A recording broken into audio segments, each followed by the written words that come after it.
தங்கம், பணம் இல்லைன்னு எப்பவும் வருத்தப்படாத தங்கம். பணம் இல்லைன்னா என்ன, கடவுள் நமக்கு பணத்தை மட்டும்தான் கொடுக்கலாம்.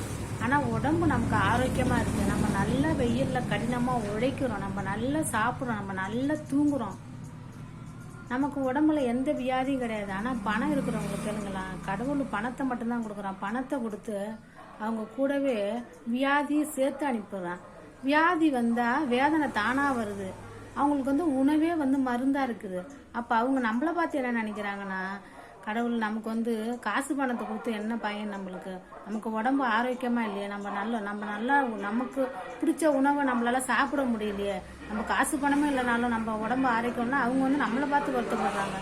நம்ம என்ன நினைக்கிறோம், பணம் வச்சுருக்கவங்க தான் சந்தோஷமாக இருக்கிறாங்கன்னு நம்ம நினைக்கிறோம்.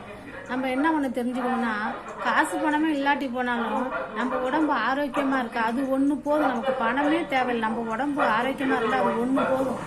பணம் இருக்கிறவங்கள விட பணம் இல்லாதவங்கள விட பணம் இருக்கிறவங்களுக்கு தான் அதிக பிரச்சனை.